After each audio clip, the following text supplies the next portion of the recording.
sobat sekalian, jumpa lagi di channel kita Pasien Pintar. Nah, kali ini bersama saya Dr. Afatisya, spesialis penyakit dalam, kita akan membahas tentang hidup sehat dengan hipertensi. Namun sebelumnya jangan lupa klik like, subscribe, dan share video ini ya teman-teman. Terima kasih.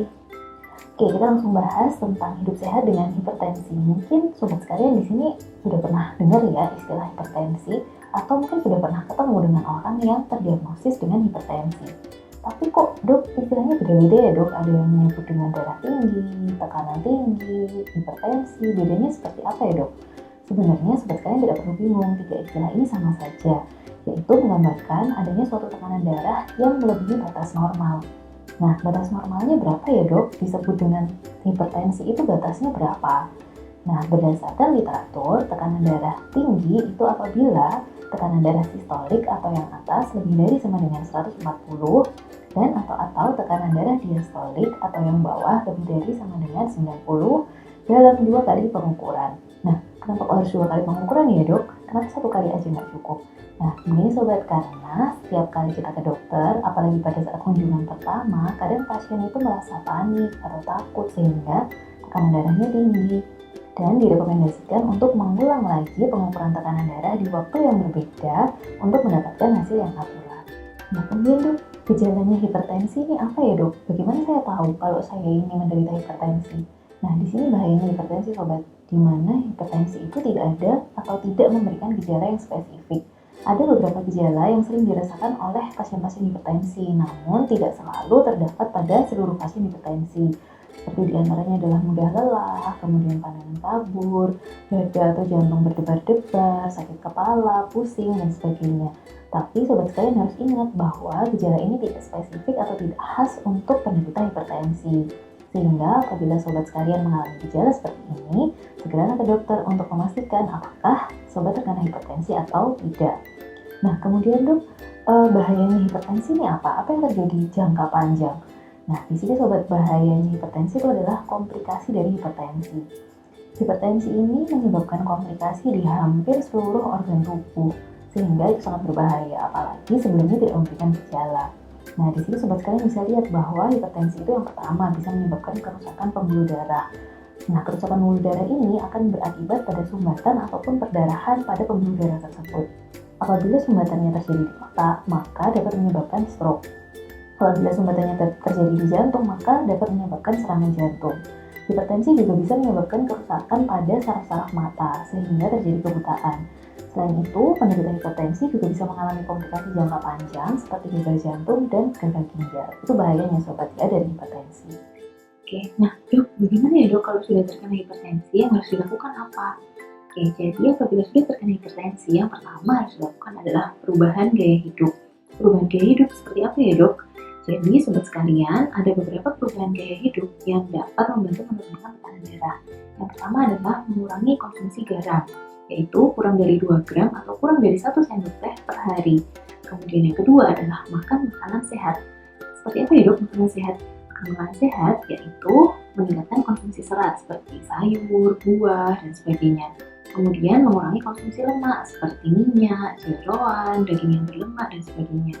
Yang ketiga adalah jaga berat badan tetap ideal. Jadi sobat sekalian yang memiliki kelebihan berat badan tentunya harus diturunkan dulu menjadi berat badan ideal dan dijaga agar tetap berada pada rentang berat badan yang ideal.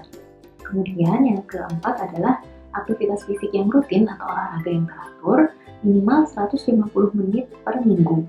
150 menit ini bisa sobat sekalian bagi misalnya 5 kali per minggu dan masing-masing olahraga atau masing-masing aktivitas selama 30 menit. Kemudian selanjutnya adalah berhenti merokok dan menghindari asap rokok. Dan yang terakhir adalah batasi konsumsi alkohol agar tekanan darah tidak semakin tinggi.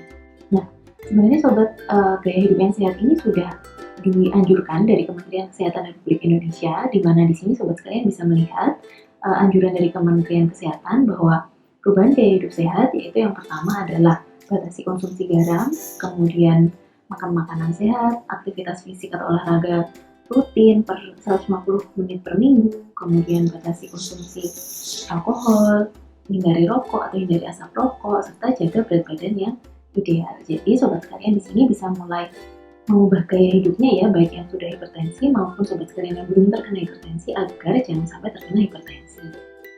Dok, kalau untuk dietnya, khusus dietnya bagi penderita hipertensi itu bagaimana ya dok? Sebenarnya ada banyak cara diet bagi penderita hipertensi. Namun di sini saya menunjukkan satu cara yang paling mudah untuk penderita hipertensi, yaitu yang bernama DASH diet. Di sini sobat sekalian bisa lihat apa saja makanan-makanan yang boleh dikonsumsi oleh penderita hipertensi dan makanan-makanan yang harus dihindari oleh penderita hipertensi.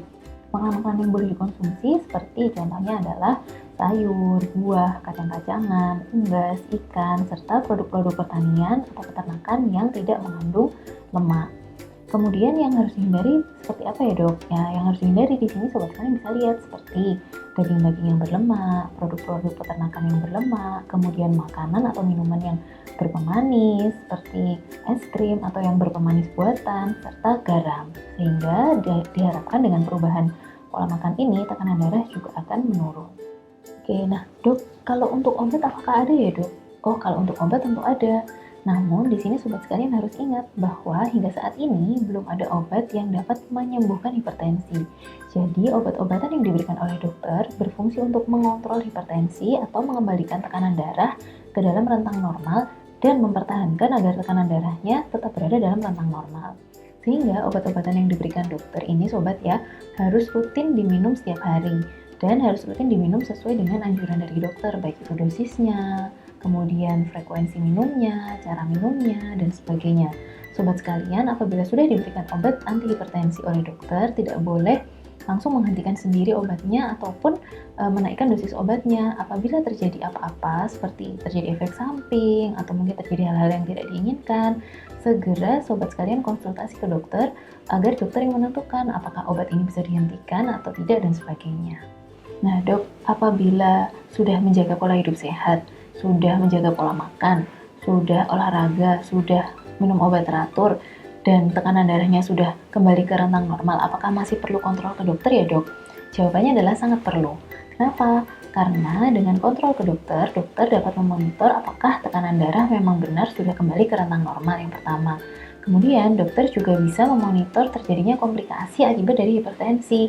Seperti yang saya sebutkan sebelumnya, bahwa hipertensi dapat menyebabkan berbagai macam komplikasi di hampir seluruh organ tubuh. Sehingga sangat penting bagi dokter untuk memonitor komplikasi tersebut. Kemudian yang kedua adalah dokter bisa memonitor proses pengobatan yang sobat jalani. Baik itu efek samping dari obat, kemudian apakah target pengobatan sudah tercapai, dan sebagainya. Dokter bisa menambahkan atau bahkan mengurangi dosis obat yang diberikan selama proses pengobatan. Jadi jangan lupa untuk kontrol minimal 1 bulan sekali. Selain itu, pada saat kontrol, dokter juga bisa melakukan screening atau melakukan pemeriksaan untuk penyakit-penyakit lain yang tidak kalah bahayanya seperti diabetes mellitus, hiperkolesterol, atau dislipidemia, dan sebagainya. Jadi sangat perlu untuk tetap kontrol ke dokter meskipun tekanan darah sudah terkontrol. Nah, demikian video kita kali ini, hidup sehat dengan hipertensi. Semoga bisa memberikan manfaat ya bagi sobat sekalian semua dan semoga sehat selalu. Salam sehat, salam pasien pintar.